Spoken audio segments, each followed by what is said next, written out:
After being kicked out of home, he finds an abandoned ranch. But what he finds there changes everything. Caleb gripped the straps of his old backpack tightly as he walked along the dirt road, the sun already beginning to set behind the mountains. At 19, he never imagined he would find himself in that situation, kicked out of his house by his own father after an argument that changed everything forever. The words still echoed in his mind like an open wound. "You'll never amount to anything in life, Caleb. Get out of my house and only come back when you've become a real man." His father had shouted with so much anger that the veins in his neck looked like they were about to burst. All because his son refused to work in the family's auto repair shop, a business that had existed for 3 generations.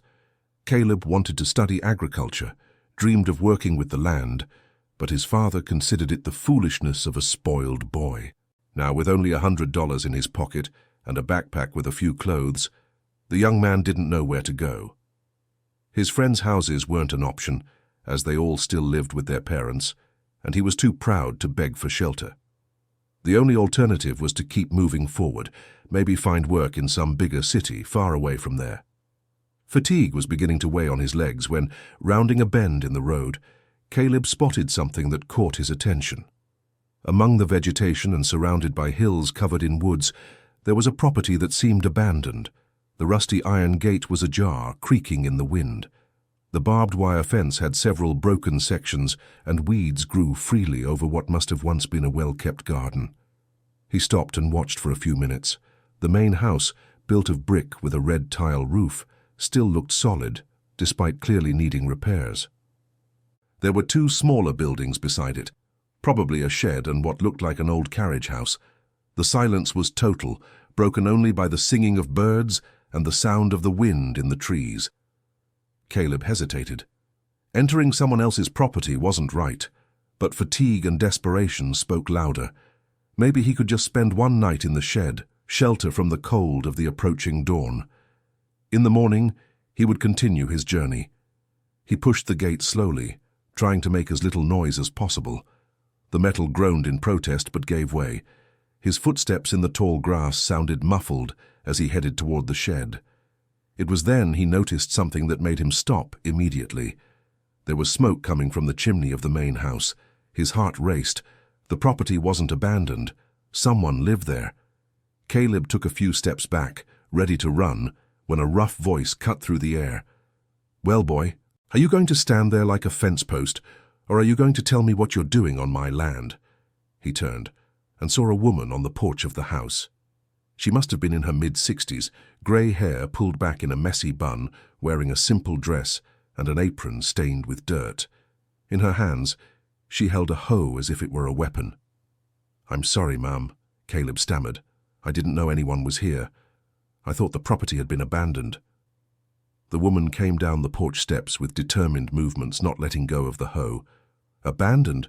This land has belonged to my family for 50 years. Who are you, and what do you want here?" The boy raised his hands in a sign of peace. "My name is Caleb, ma'am. I was just passing by on the road and—" "Liar!" she interrupted him. "Nobody passes by this road by chance. It doesn't lead anywhere. You're either lost, or you're here with some dubious intention." Caleb took a deep breath. It was no use lying to this woman who obviously had life experience. "You're right, ma'am. I was kicked out of my house by my father this morning. I'm walking with no destination, and I saw your property. I thought about asking for shelter for just one night in the shed over there, but when I saw the smoke from the chimney, I realized I was mistaken." The woman's expression softened slightly, but she maintained her defensive posture. "Kicked out of your home? Why? What did you do?" "Nothing serious, ma'am. My father wanted me to work in his auto repair shop, but I want to study agriculture. We argued and he said I was useless, that I was good for nothing. He sent me away from home." The woman was silent for long seconds, studying the young man's face. Caleb could see she was weighing her words, deciding whether to believe him or not. "How can I be sure you're not a thief? A bum? Times are tough. All sorts show up around here." "You can't be sure, ma'am," Caleb answered honestly. "But I can leave my backpack with you while I sleep in the shed. It only has a few clothes and a few dollars left. I have nothing of value. Dear listener, if you're enjoying the story, please take a moment to like and especially subscribe to the channel. It helps us a lot as we're just starting out now. Continuing. The woman observed the old, patched-up backpack, the boy's simple clothes, the humble way he spoke. After another long moment of reflection, she sighed. All right, just one night. You can sleep in the shed, but I don't want you coming near the house. And early tomorrow at sunrise, I want you far away from here. Understood? Understood. Yes, ma'am. Thank you very much. You won't regret it, I promise. I hope not. My name is Mrs. Martha. I'm a widow and I live here alone. If you try anything... I won't try anything, Mrs. Martha. I just need a place to rest. She nodded and went back to the house, still suspicious. Caleb headed towards the shed, which was open. Inside, he saw it was used to store old farming tools and some rusty machinery. There was hay scattered on the floor, probably from when the property kept animals. He arranged a little spot with the hay, took a shirt from his backpack to use as a pillow, and lay down. Despite his physical and emotional exhaustion, sleep was slow to come. With every nighttime noise, he startled, fearing Mrs. Martha might change her mind and come to throw him out. That's when he heard it. A soft but steady crying was coming from the direction of the house. It was a woman's cry, filled with pain and suffering. Caleb got up and moved closer to the shed window facing the house. A light was on in what seemed to be the living room, and the curtains weren't completely closed. Mrs. Martha was sitting in an old armchair, holding a portrait in her hands, crying as if the world had ended. Even from a distance, Caleb could see it was a picture of a young man, perhaps his own age. The boy's heart tightened. Whatever that woman's story was, she carried a deep pain. He moved away from the window, respecting her privacy, and went back to his spot in the hay. The crying continued for over an hour before it stopped. Finally, exhaustion won, and Caleb fell asleep. The sound of roosters crowing woke him very early. The dawn light filtered through the cracks in the shed, and he could see the property better. It was larger than he had realized the night before. There were traces of an orchard in the back, beds that must have once been a vegetable garden, and signs that animals had been raised there. Caleb gathered his things and left the shed. Mrs. Martha was already on the porch, holding a cup of coffee and watching the sunrise over the hills. She was wearing the same clothes as the night before, but there was something different about her face. Her eyes were swollen from crying.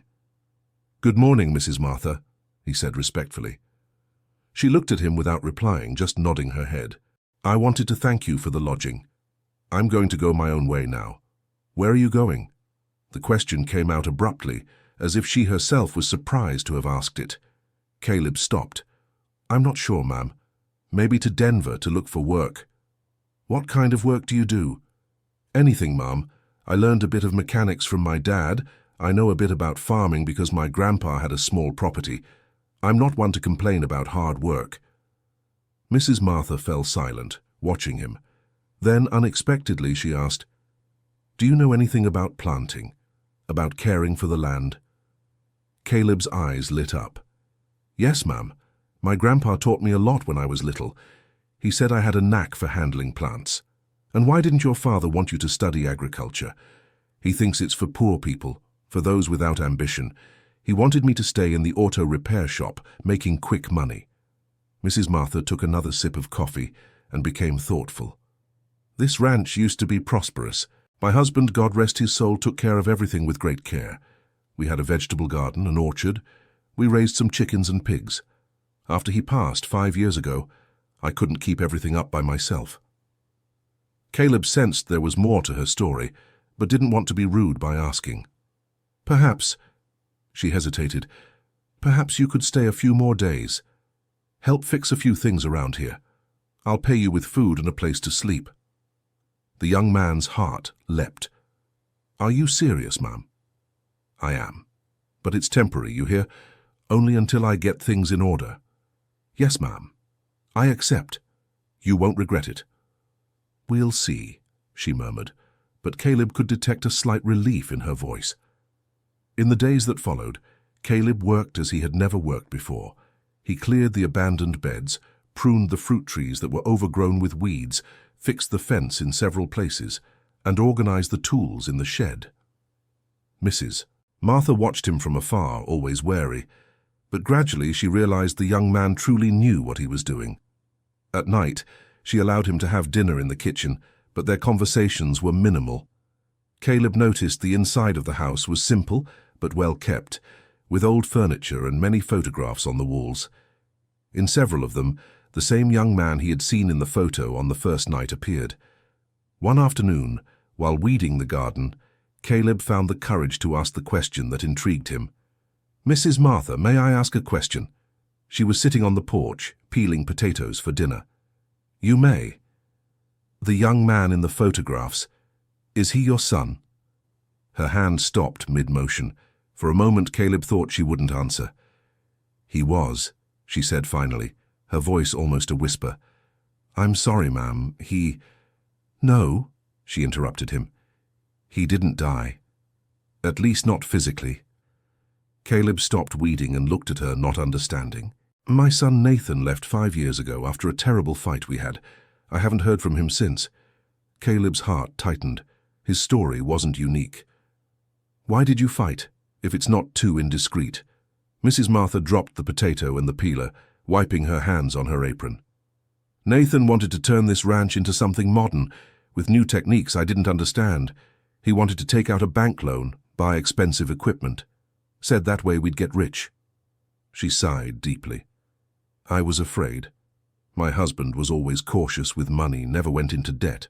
I thought Nathan was dreaming too big, wanting to grow too fast. We had a terrible fight." "And he left?" "He yelled that I was a stubborn old woman who didn't understand anything about the modern world, said he was leaving, and would only come back when he was successful, to prove to me he was right." Tears began to stream down her face. "It's been 5 years, Caleb. 5 years without knowing if he's alive, if he's okay, if he needs help, and this ranch was falling apart while I waited for him." Caleb set the hoe down on the ground and stepped closer. "Mrs. Martha, have you ever tried looking for him?" "How? I don't even know where to start. What if he doesn't want to see me? What if he's still angry with me? But what if he misses you too? What if he also wants to come back but is too ashamed to look for you?" Mrs. Martha looked at him with hopeful eyes but shook her head. "No, Caleb. If he wanted to come back, he would have come back by now." That night, lying in the barn, Caleb couldn't stop thinking about Mrs. Martha and Nathan's story. It was striking how his situation was similar to her son's. 2 young men who fought with their families over different dreams, 2 families separated by pride and stubbornness. But there was one difference. He still had a chance to fix things. Mrs. Martha and Nathan had already been in that situation for 5 years. The next day, Caleb woke up determined. While working in the vegetable garden, he devised a plan. He was going to help Mrs. Martha find her son, and perhaps in the process, he might also find a way to resolve his own family situation. "Mrs. Martha," he said during lunch, "I have an idea." "What idea?" "You said Nathan wanted to modernize the ranch, right? What if we started doing that? Little by little, slowly, no rush. Maybe then he'll hear about it and decide to show up." She looked at him suspiciously. "And where do you think the money for that will come from? I barely have enough to eat." "We can start small. I know some techniques I learned from my grandfather, things that cost almost nothing, and there are some government programs that help small farmers. We can try." Mrs. Martha grew thoughtful. "I don't know, Caleb. I'm afraid of getting in over my head. You don't have to decide now, but at least let me do some research, see what the possibilities are. It doesn't cost anything, just information." After much hesitation, she agreed.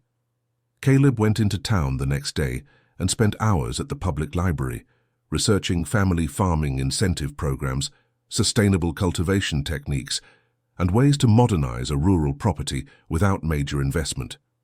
He returned excited, with lots of notes in an old notebook. "Mrs. Martha, there's so much we can do. Look here." He showed her the research, talked about composting, homemade drip irrigation, companion planting, direct-to-consumer sales. Mrs. Martha listened with growing interest. There's even a program that lends seeds and seedlings for free to people who want to get started, Caleb explained excitedly, and another that teaches how to make preserves and jams to sell at the market. For the first time since he had arrived, Mrs. Martha gave a genuine smile. You researched all this in one afternoon? I did, and there's even more. The library has internet. I even managed to watch some videos of people who did something similar to what we want to do. And you think we could do it? I'm sure we can, Mrs. Martha. The land here is good. There's spring water. The climate is favorable. It just needs a little work and patience. Mrs. Martha was silent for several minutes, looking at the young man's notes. All right, she said finally. Let's try, but slowly, like you said. And if it doesn't work, we stop. It will work, you'll see. They started the next day. Caleb taught Mrs. Martha how to make compost with food scraps and dry leaves. Together, they prepared the first beds to plant vegetables. She showed him where the spring was, and he devised a simple irrigation system using hoses and plastic bottles. In 2 weeks, they had already planted lettuce, kale, carrots, beets, and herbs. Mrs. Martha was visibly more animated, waking up early and working alongside Caleb with renewed energy. You know, son, she said one afternoon, it's been a long time since I felt useful like this. After my husband died and Nathan left, I kind of gave up on living. I just existed, you know. Caleb smiled. And now? Now I have hope again. Hope that this land will bear fruit again. And who knows? She hesitated. Who knows? Maybe Nathan will show up. Yeah, who knows? But it wasn't all smooth sailing. One day, Caleb went into town to get more seeds and overheard a conversation that worried him. 2 men were discussing abandoned rural properties in the area. There's an old woman up in the hills, all alone on a big ranch, one of them said. The land is worth a fortune, but she doesn't want to sell. Why not push harder? Asked the other. I'm working on it. I already offered a good price, but she refused. I'll have to be more persuasive. Caleb felt a chill in his stomach. Could they be talking about Mrs. Martha? He decided not to say anything to her for now, but he stayed alert. A week later, his suspicions were confirmed. A man in a suit arrived at the property in an expensive pickup truck, introducing himself as Grant Sterling, the owner of a real estate agency. Mrs. Martha, I've come to make you an offer you can't refuse, he said with a forced smile. What offer? She asked, suspicious. I want to buy your property. I'll pay in cash, a fair price. It's not for sale, Mrs. Martha replied curtly. You haven't even heard my offer yet. I don't need to hear it. This land belongs to my family and it will continue to belong to my family. The man's smile vanished. Mrs. Martha, you're elderly, you're alone here. You can't take care of all this. It's dangerous for a woman your age to live isolated like this. I'm not alone, she looked at Caleb, who was standing beside her. Grant followed her gaze and sized up the young man from head to toe. And who are you? Caleb Mitchell. I work here on the property. Work? The man laughed. A woman alone can't afford to pay an employee. You must be some distant relative, huh? That's none of your business, Mrs. Martha intervened. And I already said I'm not selling. You can leave my property now. Grant hardened his tone. You're making a mistake, Mrs. Martha. This region is going to develop a lot in the coming years. If you don't sell now, it might be too late later. Too late for what? To get a good price, or to sell under favorable conditions. The veiled threat hung in the air. Caleb felt the tension rise. Are you threatening me? Mrs. Martha asked, her voice trembling with anger. Of course not. I'm just giving some friendly advice. Well then, take my advice. Get out of my sight before I call the police. Grant gave a weak smile, handed over a business card, and left. But before leaving, he shot a meaningful look at Caleb, as if he had marked him. Mrs. Martha, Caleb said after the man left, I think we need to be careful with that guy. Why? Caleb told her about the conversation he had overheard in town. Mrs. Martha became worried but tried to hide it. Don't worry, Caleb. Men like that are all talk. They won't do anything. But she was wrong. Dear listener, If you're enjoying the story, please take a moment to like and especially subscribe to the channel. It really helps us who are just starting out. Now continuing. 3 days later, in the dead of night, someone cut the fence in several places and let the cattle from a neighboring property loose onto Mrs. Martha's land. The animals trampled the entire vegetable garden, destroying weeks of work. Caleb woke up to the noise of the cattle and ran to try to get them out, but the damage was already done. Mrs. Martha came out of the house crying when she saw the destruction. "Who could have done such a thing?" she sobbed. Caleb examined the cuts in the fence. They were too clean to have been an accident. "Someone did this on purpose, Mrs. Martha." "But who? Why?" They didn't have to wait long to find out. The next day, Grant showed up again, this time feigning concern.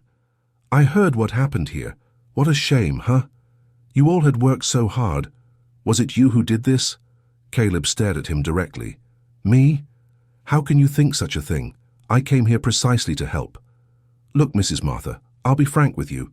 This area isn't as safe as it used to be. There are a lot of vandals around, people without character who do this sort of thing just out of spite." "And what's your solution?" Mrs. Martha asked bitterly. "Sell the property to me. I'll pay an even better price than before. You take the money, buy a little house in town and live peacefully, far from these problems." "No." "Are you sure?" "Because I can't guarantee things like this won't keep happening." The threat was now open. Caleb took a step forward. "Are you threatening us again?" "I didn't threaten anyone, son. I'm just warning you about the dangers of living in a remote place like this." After he left, Mrs. Martha collapsed into a chair. "I'm scared, Caleb. What if he comes back and does something worse? We can't give up, Mrs. Martha. That's exactly what he wants. But look what they did to our vegetable garden. Months of work lost. We'll plant again, and this time we'll protect ourselves better." Caleb spent the rest of the day thinking of a solution. That night he had an idea. "Mrs. Martha, can I use your phone?" "You can, but what for?" "I'm going to call a friend of mine from the city. He works at a community radio station. I think our story might interest him." "Our story?" "Yes. An elderly widow being threatened by a real estate speculator, a young man helping her rebuild the property. It's the kind of thing people like to hear." Mrs. Martha was hesitant, but agreed. Caleb called Tyler, a friend from school who worked at a small local radio station. "Tyler, it's Caleb." "Yeah, you're Mr. Samuel's son from the auto repair shop." "No, I left home. It's a long story, but I have something that might interest you for the radio." He briefly explained the situation. Tyler was interested and promised to come by the next day for an interview. "Caleb," Mrs. Martha said after he hung up, "are you sure about this? What if that man gets even angrier?" "Mrs. Martha, people like him only act in the shadows. When things become public, they back down." "I hope you're right." Tyler arrived the next day with an old recorder and a lot of curiosity. He was a skinny guy with glasses, about 2 years older than Caleb. "Wow, man, I haven't seen you since high school. What's this story about you leaving home?" Caleb told him everything. The fight with his father, being kicked out, how he arrived at Mrs. Martha's property, the work they were developing, and Grant's threats. "This is gold for the show," Tyler got excited. "Can I interview both of you?" Mrs. Martha was nervous but agreed. The interview aired the next morning on the program Rural Echoes, which covered rural issues in the region. The reaction was immediate.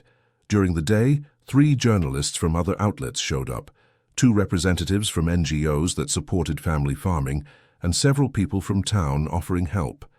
"I can't believe it," Mrs. Martha said, watching the activity on the property. "So many people interested in our story."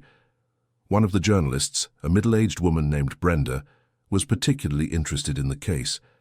"You have something very special here," she said. "It's a story of resistance, of solidarity between generations.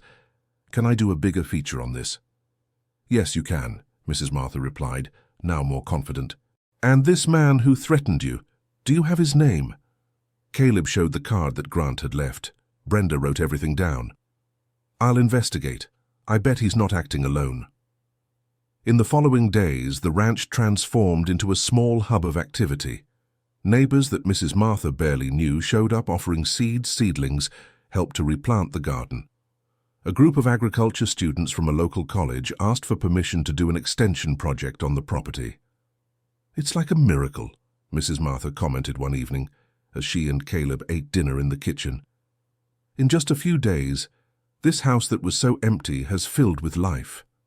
And the garden is already being replanted," Caleb added. "With all these people's help, it's going to be even better than before." But the best news came a week later. Brenda, the journalist, appeared with a smile on her face. "Mrs. Martha, Caleb, I have news about your friend Grant." They sat on the porch to listen. "He's known to the police. He's been investigated before for pressuring the elderly to sell properties for low prices. He has a front company that then resells the land for much higher values." "And now?" Caleb asked. "Now that you've gone public with your story, and with all the evidence we've gathered, he'll have to answer for coercion and threats. I doubt he'll bother you again." Mrs. Martha sighed in relief. "Thank God." "But there's more," Brenda continued. "The story about you is coming out in the state magazine this week. It's very likely more people will learn about your story." "Is that good or bad?" Mrs. Martha asked. "Very good. You're becoming a symbol of rural resistance. And who knows?" Brenda made a dramatic pause. "Someone you know might end up seeing the story." Mrs. Martha's heart raced. "Are you talking about my son?" "It's a possibility, isn't it?" That night, Mrs. Martha could barely sleep. The expectation that Nathan might see the story and decide to show up left her anxious and hopeful at the same time. "Caleb," she called the young man, who was getting ready to go to the barn. "Yes, Mrs. Martha?" "If Nathan shows up, how will it be? I don't even know if I'll be able to talk to him properly." Caleb sat beside her on the porch. "You'll manage just fine. A mother is a mother. The moment you see each other, everything will work out." "And if he's still angry with me?" "Mrs. Martha, 5 years is a long time for someone to stay angry. If he shows up, it's because he wants to make peace." She smiled with tears in her eyes. "You're a good boy, Caleb. I don't know what would have become of me without you. And I don't know what would have become of me without you. We saved each other." The magazine came out on Thursday. Tyler brought several copies for them. The story took up 4 pages, with photos of the ranch, the rebuilt garden, of Mrs. Martha and Caleb working together. "It turned out beautiful," Mrs. Martha exclaimed, flipping through the magazine. "It almost looks like we're important." "You are important," Brenda said. "Your story is inspiring a lot of people." Indeed, in the following days, letters and emails began to arrive from people all over the state, congratulating the pair and telling similar stories. Students asked to visit the property to see the sustainable techniques in action. A university professor proposed creating a research project there. The ranch that seemed abandoned was becoming a reference center for family farming. But Mrs. Martha's anxiety about her son continued. Every time a car stopped at the entrance to the property, she looked on hopefully. Every time the phone rang, she thought it might be him. 1 week after the magazine was published, on a Saturday morning, Caleb was fixing the fence when he heard a car coming up the dirt road. It was a blue sedan, one he had never seen before. "Mrs. Martha," he shouted, "you have a visitor." She came out of the house wiping her hands on her apron, as she always did when someone arrived. The car stopped in front of the gate, and a young man slowly got out. He was tall, dark-haired, probably about 24 years old. He wore simple but clean clothes and carried a small backpack. His eyes scanned the property with familiarity and emotion. Mrs. Martha stopped halfway. Her legs began to tremble. "Nathan," she whispered. The young man approached slowly, as if he were also in shock. "Hi, Mom." They stood still for a few seconds, looking at each other, as if they couldn't believe it was really happening. Then Mrs. Martha ran toward her son and threw herself into his arms. My boy, she cried, clinging to him. Nathan also cried, hugging his mother tightly. "Mom, forgive me. Forgive me for leaving, for staying away so long." Caleb watched the scene, moved, but discreetly stepped away to give the two some privacy. They needed that moment. "How did you know I was here?" Mrs. Martha asked, still holding her son. "I saw the article in the magazine. I couldn't believe it when I saw your photo. I took the first bus and came." "Why did it take you so long to come back, my son?" Nathan lowered his head, ashamed. "Pride, Mom, pride and fear. I went to try my luck in the big city like I said I would, but everything went wrong.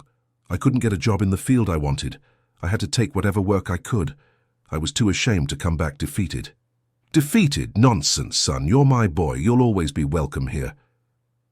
They talked for hours on the porch, with Mrs. Martha telling him everything that had happened in the last 5 years, and Nathan talking about his life in the city.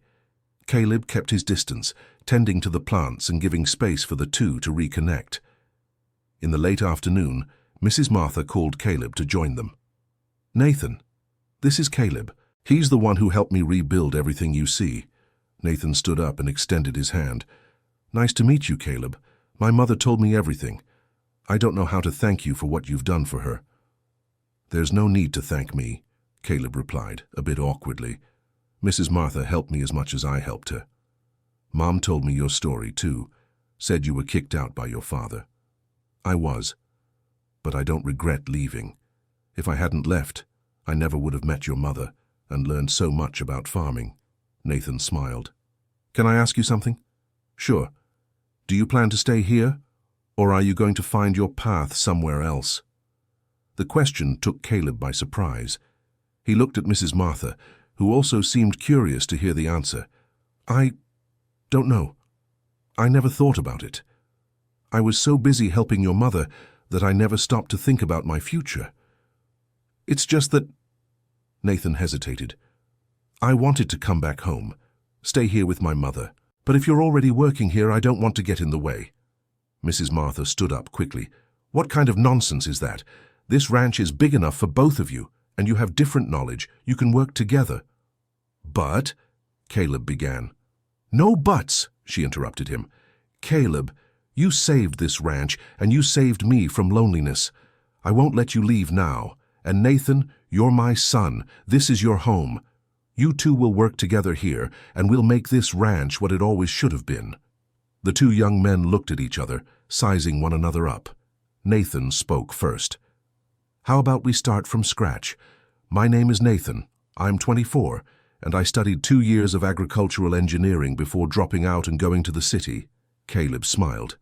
"Caleb, 19 years old, high school graduate, and very eager to learn about farming." They shook hands again, this time with more warmth. In the following days, Nathan shared details about his experience in the city. He had worked various jobs: waiter, salesperson, gas station attendant, factory worker. No job lasted long. He was always missing some qualification, or he'd butt heads with the bosses.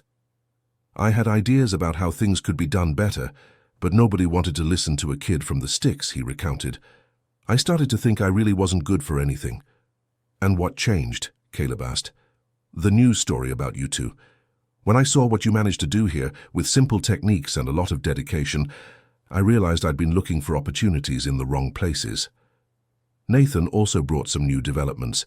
During his years in the city, he had managed to take some free technical courses in urban agriculture, composting, and farm management, knowledge that perfectly complemented Caleb's practical experience. "How about we sit down and make a plan together?" Nathan suggested one evening. "Combine what I've learned with what you know how to do." They spent hours at the kitchen table, sketching projects, listing ideas, calculating costs.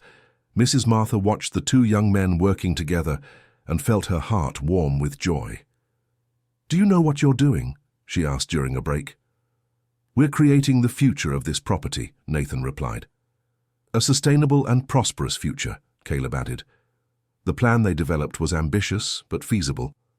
They would divide the property into sectors, one for vegetables, another for fruit, a third for medicinal herbs and spices.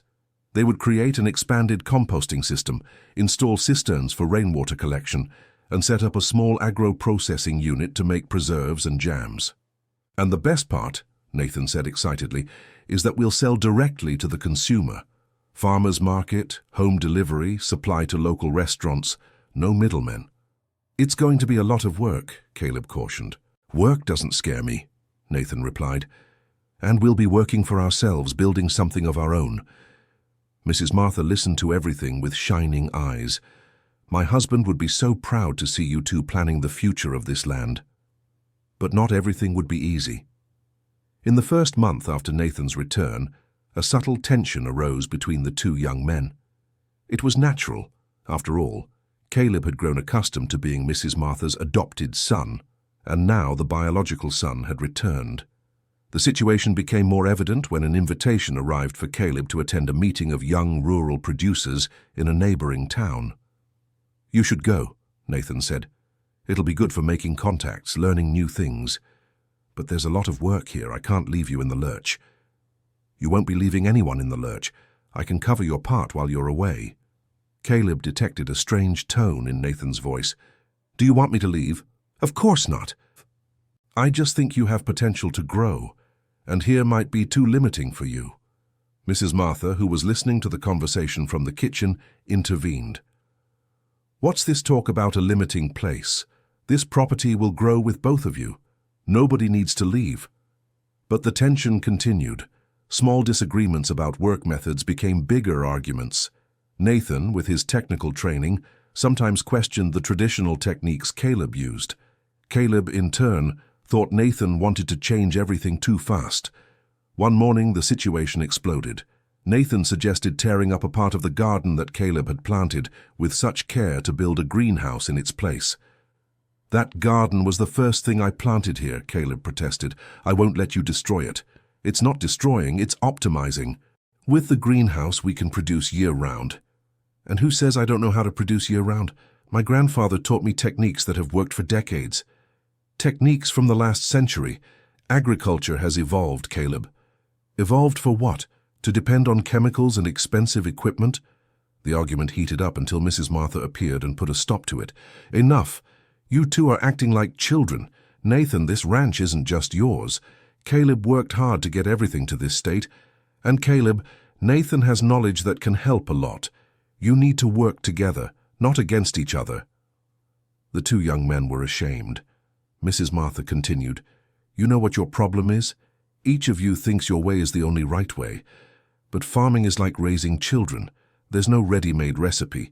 You keep trying, making mistakes, learning." She looked at them with affection and firmness. "My husband always said, the land is wise. It accepts both the new and the old, as long as it's done with respect. You both respect the land, but you need to learn to respect each other too."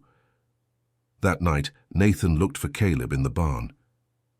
"Can I come in?" "Sure." Nathan sat on the hay next to Caleb. "I want to apologize. I think I'm trying to make up for the 5 years I was away by wanting to change everything at once." "I overreacted too," Caleb admitted. "Maybe I'm afraid you'll replace me here." "Replace? Man, without you this ranch would still be abandoned. My mother would still be alone and sad. You have no idea how grateful I am for that. And I'm grateful I found a family here. Your mother gave me a chance when no one else would." They sat in silence for a few minutes. Then Nathan spoke. "How about we do things differently? Instead of me trying to impose my ideas and you defending your techniques, we combine the two." "How so?" "We keep your garden as it is, but build the greenhouse in another spot. We keep using your traditional techniques, but we also try some innovations, slowly testing everything." Caleb smiled. "I think that could work. And another thing," Nathan continued, "I want you to know there will always be a place for you here. This isn't just my family's home, it's your home too." The two shook hands, sealing an agreement that went far beyond work matters. It was the beginning of a true brotherhood. From then on, cooperation between them flowed naturally. Caleb taught Nathan the secrets of the land he had learned from his grandfather, and Nathan shared the technical knowledge he had acquired. Mrs. Martha watched the partnership develop with a heart full of joy. The results weren't long in coming. Their first joint harvest was the largest the ranch had ever seen. The vegetables were beautiful and tasty, the fruits abundant, and they managed to sell everything at the town market. "Just look at this," Mrs. Martha said, counting the money from the sale. "In 1 month you sold more than I used to sell in 6 months. "It's the result of teamwork," Nathan said, "and of each person's experience," Caleb added. The news of the ranch's success spread quickly through the region. Other producers started visiting to learn the techniques they were using. A group of women from town asked to take a course on preserves and jams with Mrs. Martha. "A course? I don't know how to give a course," she was startled. "Of course you do," Caleb encouraged. "You make the best jams in the region. And you have endless patience for teaching," Nathan added. Mrs. Martha ended up accepting. The first course had 12 participants and was an absolute success. The students left not only with knowledge about jams, but also charmed by the story of the ranch and the relationship between the three. One of the participants, Mrs. Dorothy, a 60-year-old lady, approached Mrs. Martha at the end. "Martha, can I ask you a personal question?" "Go ahead. How did you manage to create such a beautiful relationship between your son and this boy who came into your life? They treat each other like real brothers." Mrs. Martha smiled. "I didn't create it, Dorothy. It was the land. It was the shared work. It was the need they had to come together to build something bigger than themselves." "What a beautiful lesson," Mrs. Dorothy murmured. And it was true. With each passing day, Nathan and Caleb developed a greater complicity. They worked in harmony, one completing the other's thoughts, sharing not just the tasks, but also the dreams for the future. One afternoon, while fixing a section of fence together, Nathan made an unexpected proposal. "Caleb, what do you think about us making our partnership official?" "How so?" "I mean registering you as a co-owner of the property, splitting everything 50-50. Caleb stopped working and looked at his friend. "Are you serious?" "Completely. You've invested as much work here as I have. It's only fair. But this land is your family's, and you're part of my family now. My mother always says that." Caleb was moved. "I don't know what to say." "Say you accept. Let's be official partners, brothers by choice." "I accept," Caleb replied, his voice choked with emotion. That night they told Mrs. Martha about the decision, and she cried with joy. "My two sons," she said, hugging them both at the same time. "You've given me more joy in these last few months than I've had in 5 years." The formalization of the partnership brought new challenges and opportunities. With 2 registered owners, they were able to access rural credit lines that weren't available before. They invested in a small pickup truck to transport their products and in some equipment to improve production. The business grew quickly. Besides selling at the market, they started supplying 3 restaurants in the region and set up a system for delivering baskets of organic products to families in the city. "I can't believe we've achieved all this in less than a year," Caleb commented one night, reviewing the business numbers. "And we're just getting started," Nathan replied. "I have plans to expand even more." "What plans?" "I thought about creating a space for rural tourism, welcoming visitors, offering workshops on sustainable farming, meals with our products." "Rural tourism?" Mrs. Martha became interested in the conversation. "What an interesting idea." "It's a growing trend," Nathan explained. "People from the city want to experience what country life is like, learn about farming, eat healthy food." Caleb grew thoughtful. "It would be more work, but also more income. And more people learning our story," Mrs. Martha added. They decided to start small. They renovated part of the barn to create a reception area. Mrs. Martha took charge of preparing typical regional meals. Nathan and Caleb organized tours to show the different cultivation techniques used on the property. The first group of visitors arrived on a Saturday morning. They were 15 people from Washington, D.C., who had seen the property in a report about sustainable tourism. "Welcome to our property," Nathan greeted the group. "Here you'll learn about farming techniques that combine tradition and innovation." The tour began at the vegetable garden, where Caleb explained the companion planting techniques he had learned from his grandfather.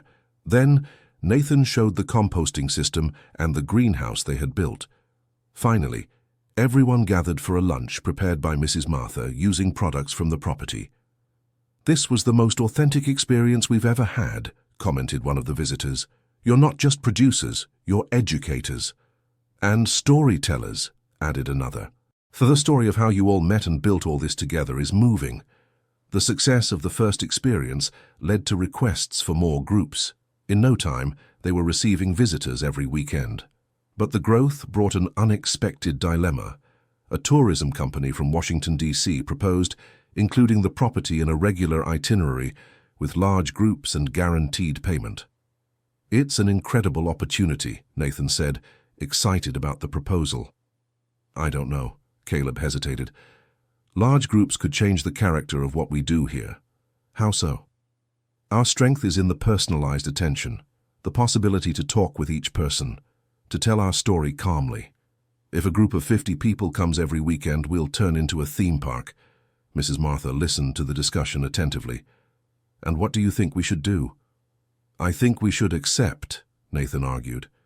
"It's guaranteed money, business growth. And I think we should refuse," Caleb countered. "Our unique selling point is authenticity. If we lose that, we lose everything." It was the first major conflict since they had become partners. Mrs. Martha suggested they take a few days to think before deciding. During this period, something happened that helped clarify the situation. One of the visitors from the first group returned with his family. "I couldn't stop talking about you all," he explained. "My wife and children wanted to see it too." During the visit, Caleb observed how the children interacted with the ranch animals, how they asked genuine questions about the plants, how Mrs. Martha told them stories about the region. "Nathan," he said that night, "I think I found the answer to our dilemma." "What answer?" "We can grow without losing our essence, but instead of accepting large groups from a company, we create our own visitation program." "How so?" "Small groups, personalized experiences, direct relationship with the visitors. We build a base of loyal customers instead of depending on mass tourism." Nathan became thoughtful. It could work, and it would be more sustainable in the long run. They decided to refuse the company's proposal and create their own model of rural tourism. They set up a simple website, started using social media to show the daily life of the ranch, and created different types of experiences for different audiences. The result exceeded expectations. In 6 months, they were booked solid 3 months in advance. More importantly, they had created a community of people who returned regularly and recommended the ranch to friends. One of these frequent visitors was Sarah, a 28-year-old freelance journalist who had gone to the ranch to do a story on sustainable agriculture and ended up falling in love with the project. "You have something unique here," she said during one of her visits. "It's not just a rural property. It's a model of how different generations can work together." Sarah began to visit the ranch with increasing frequency, always with the excuse that she was following the project's evolution for a series of articles. Caleb, who had never had a serious girlfriend, found himself attracted to the woman's intelligence and simplicity. She, in turn, was enchanted by the young man's dedication and knowledge. "I think Caleb is interested in the journalist," Nathan commented to his mother one afternoon. "I noticed too, and she in him. It's beautiful to see," Mrs. Martha smiled, "but he doesn't have the courage to say anything. Normal, country boy, raised simply. He probably thinks a city journalist is too much for him." It was Mrs. Martha who took the initiative. During one of Sarah's visits, she invited her to stay for dinner. "Mrs. Martha, I don't want to be any trouble." "No trouble at all. It's a pleasure to have you here." And Caleb prepared a special salad with greens from the garden. During dinner, Mrs. Martha told stories about the region, Nathan talked about the future plans for the property, and Caleb, shy at first, began to open up as the conversation flowed. "Caleb," Sarah said as they were walking around the property after dinner, "can I ask you a personal question?" "Go ahead." "Don't you ever think about leaving here, seeing other places?" "I have, when I was younger, but here I found my place in the world, you know. I found a family, a purpose." "And don't you miss the city? Other opportunities?" "What opportunities? Working to make someone else rich? Living in a constant rush with no time to see the sun rise? Here I build my own life my own way." Sarah smiled. "I admire that about you, having clarity about what you want from life. And you? Haven't you ever thought about leaving the city rush?" "I've been thinking about it a lot lately," she admitted, "especially since I started coming here." They stopped near the garden, where the moon illuminated the rows of plants. "Sarah," Caleb gathered his courage, "can I say something?" "Of course." I really like it when you come here, and it's not just because of the reports. She smiled and moved a little closer. I also really like coming here, and it's not just because of the reports either. It was Caleb's first kiss, there among the plants he had cultivated with so much care. The beginning of a romance that would grow along with the property. In the following months, Sarah began to visit the property every week. Gradually, she started spending entire weekends there, helping with activities and getting to know the rural routine more deeply. I think I'll have to fix up another room in the house, Mrs. Martha commented playfully to Nathan. Does your mother think she's going to come live here? I'm hoping for it. Caleb has never been so happy. And Mrs. Martha's hunch was right. 3 months later, Sarah showed up with a proposal for Caleb. I received a job offer from a sustainability magazine. It would be as a regional correspondent covering projects like yours. That's great. Congratulations. The best part is I can work from anywhere, so I was thinking... She hesitated. Thinking what? If you're interested, and if Mrs. Martha and Nathan agree, I'd like to come live here, officially. Caleb picked her up and spun her around in the air. Of course I want that, and of course they'll agree. Indeed, Mrs. Martha and Nathan received the news with joy.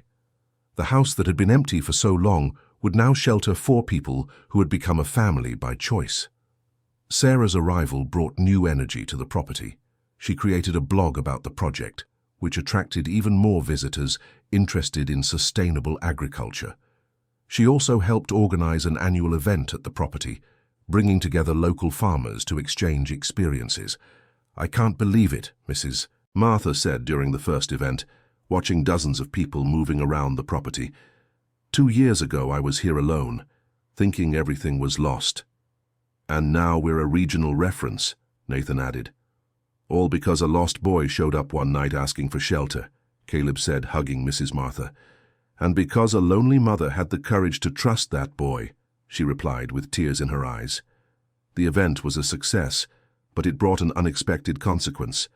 At the end of the day, when all the visitors had left, a man appeared alone walking slowly down the road.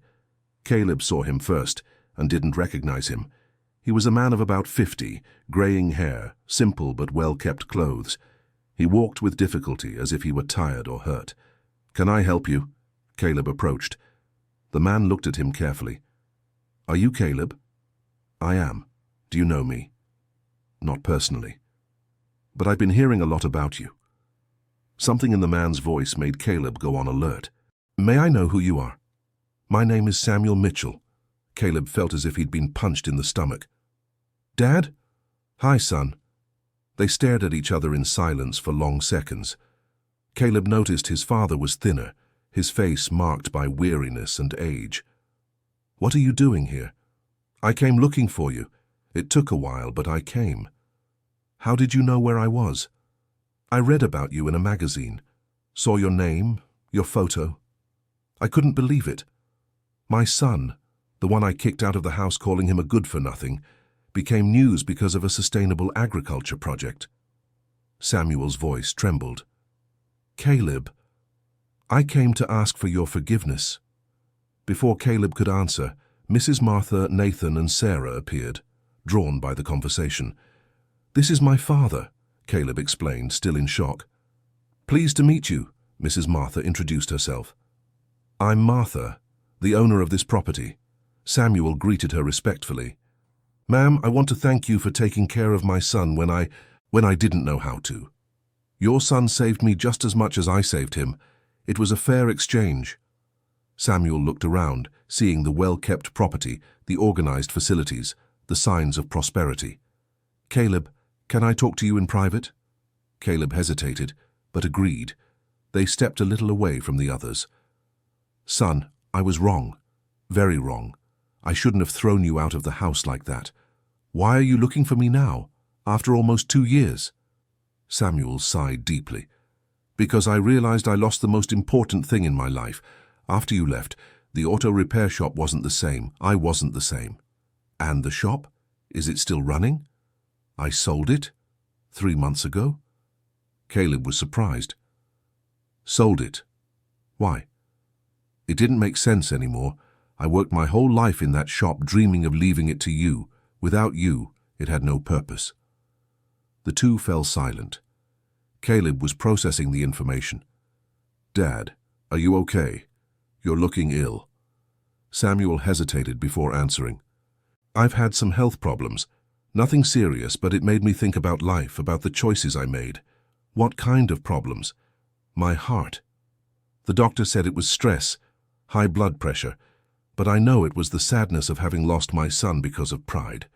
Caleb felt his heart tighten. As hurt as he was by his father, he still loved him. "Dad, where are you living now?" "I have a small house in town. With the money from the sale of the shop, I can get by." "And you came here for what? Do you want me to come back home?" "No, son. I came here to see what you've built, to ask for your forgiveness, and to tell you I'm proud of you." Tears began to stream down Samuel's face. "Caleb, you managed to do exactly what you dreamed of. You became a successful farmer. You're helping other people. You built a family. You were right, and I was wrong." Caleb was also emotional. "Dad, let me finish, son. I didn't come here to disrupt your new life. I came to ask for your forgiveness and to tell you that you will always be welcome in my home. Always." They hugged right there, crying as they hadn't cried in years. Mrs. Martha, watching from a distance, also wiped her eyes with her apron. "Dad," Caleb said when they separated, "do you want to stay for dinner? I want you to get to know this family I found better." "May I really?" "Of course you may. Mrs. Martha always says there's no such thing as a visitor, only family that takes a while to arrive." Dinner was emotional. Samuel told stories of Caleb's childhood, spoke of how much he missed his son, apologized several times. Mrs. Martha and Nathan told how Caleb had arrived there and how he had become essential to the property. "Your son is a special young man," Mrs. Martha said to Samuel. "He has a heart as big as the world and a dedication that's truly impressive." "He's always been like that since he was little," Samuel confirmed. "I was just too blind to see it. What matters is that you found each other again," Nathan said. "Family is meant to stick together." After dinner, as Samuel was getting ready to leave, Caleb made a proposal. "Dad, how about you stay for a few days? There's room here and I'd like to spend more time with you. I don't want to be a bother." "It's no bother at all," Mrs. Martha interjected. "This house always has room for one more." Samuel ended up staying for a week. During that time, he observed Caleb's work up close, had long conversations with Mrs. Martha about farming, and helped Nathan with some repairs using his mechanical know-how. "Caleb," he said on the eve of his departure, "can I make a confession?" "Go ahead, Dad. I was always afraid you'd leave the auto repair shop and I'd be left alone. That's why I insisted so much on you staying, but now I see you've found something much better here. Dad, I don't abandon family. You'll always be a part of my life. And this family here too. This family here saved me when I had nowhere to go. Now they're a part of me forever." Samuel smiled. "Then we have to take good care of it, right?" "What do you mean?" "I'm retired, son. I have free time and some savings. If you all want, I could come spend some seasons here, help out with whatever you need." Caleb's eyes lit up. "Are you serious?" "I am. And who knows? Maybe I'll learn a bit about farming too." The idea was met with enthusiasm by everyone. Samuel went back to the city to get his affairs in order, but promised to return the next month for a longer stay. "I can't believe it," Sarah commented that night with Caleb. "Your family reconciled, and we even gained another member for our chosen family here. It's like all the loose ends of my life are finally coming together," Caleb replied. "And the best is yet to come," she said, with a mysterious smile. "What do you mean?" "I have some news to share with everyone at tomorrow's dinner." "What news?" "You'll have to wait." The next day, during dinner, Sarah stood up with a glass of juice in her hand. "I'd like to make a toast and share some news with you all." Everyone looked at her curiously. "In the last 2 years, I've found more than just a story to tell here. I've found a new family and the love of my life." She looked at Caleb affectionately. "And now we've found one more reason to celebrate. In 7 months, our family is going to gain another member." It took a few seconds for everyone to understand. Mrs. Martha was the first to react. "You're pregnant," Sarah smiled and nodded yes. "We're expecting a baby." The table erupted in joy. Mrs. Martha cried, hugging Sarah and Caleb. Nathan celebrated as if he were going to be a blood uncle. Caleb was in shock for a few moments before scooping Sarah up in his arms and spinning her around. "I'm going to be a grandma, Mrs." Martha kept repeating, emotional. "After so long thinking I'd never be a grandma, I'm going to be a grandma." "And I'm going to be an uncle," Nathan added. "This ranch will have the next generation," Caleb said, still emotional. That night they stayed up late planning the future. The baby would grow up there in the middle of nature, learning about sustainable farming from a young age, surrounded by the love of a family united by choice and not just by blood. "You know what's most amazing?" Mrs. Martha said before going to sleep. 2 years ago I was alone in this house thinking my story was over. Today I have 2 sons, a daughter-in-law, and I'm going to be a grandma. Life sometimes surprises us in wonderful ways. The following months were filled with much preparation. They renovated one of the rooms in the house to be the nursery, planted a special garden with nutritious vegetables and fruits for when the baby started eating solid foods, and organized things so Sarah could work from home during the child's first years. Samuel returned a month after learning of the pregnancy and never left again. He helped with the nursery renovation, built wooden toys for the future grandchild, and adapted perfectly to the ranch's routine. "I never thought I'd enjoy working with dirt," he commented one afternoon, while helping Caleb in the garden. "And I never thought I'd have a father who understood me," Caleb replied. "It took us a while to understand each other, but we got there." The birth of Chloe, a name chosen in honor of Mrs. Martha's maternal grandmother, was one of the most emotional days in the ranch's history. The whole family was at the hospital, anxious and moved. When they could finally see the baby, Mrs. Martha cried as she hadn't cried in years. "She's perfect," she whispered, holding her granddaughter in her arms. "And she'll grow up here, surrounded by all this we built together," Caleb said proudly. "The 4th generation of this ranch," Nathan added. "The 1st generation of our chosen family," Sarah completed. Chloe grew up like a country princess, surrounded by 5 adults who loved her unconditionally. By age 2, she could already distinguish different types of plants, helped in her own little way with the fruit harvest, and had an impressive vocabulary for her age. "Grandma Marty," she'd shout when she saw Mrs. Martha in the garden. "Grandpa Sam," when she ran into Samuel's arms. "Uncle Nate," for Nathan, and simply Daddy and Mommy for Caleb and Sarah. The ranch continued to grow and prosper. Rural tourism became established, production increased, and they became a national reference in sustainable family farming.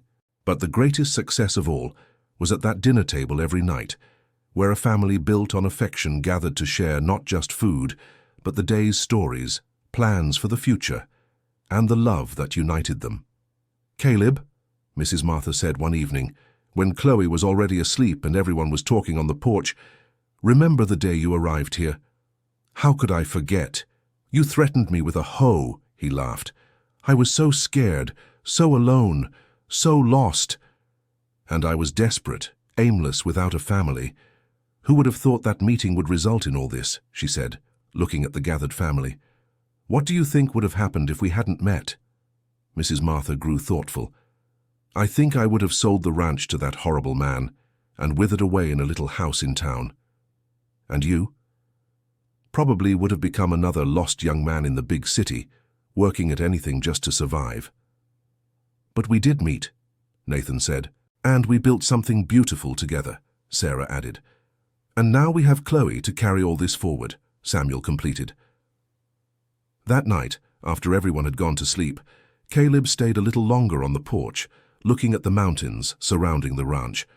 The same mountains he had seen that first night when he arrived there as a lost and desperate young man. Now, at 22, he was a successful rural entrepreneur, a family man, a son loved by 2 families, a brother in spirit, a happy husband. He had everything he had ever dreamed of, a united family, a house to call his own, work that made sense, and the certainty that he was building something lasting. The ranch that seemed abandoned that first night now teemed with life. The lands that were unproductive now fed dozens of families. The house that echoed with loneliness now vibrated with laughter, conversations, and the sporadic cry of a small child. Caleb smiled, remembering the words his father had said the day he kicked him out of the house. "Get out of my house and don't come back until you've become a real man." Perhaps he would never return to the house where he was born, because he had found his true home there, among those hills. And as for becoming a real man, well, he had become much more than that. He had become the man he always dreamed of being. End of story. This was a fictional story created to touch our hearts. Now tell us what you thought of this journey of Caleb and Mrs. Martha.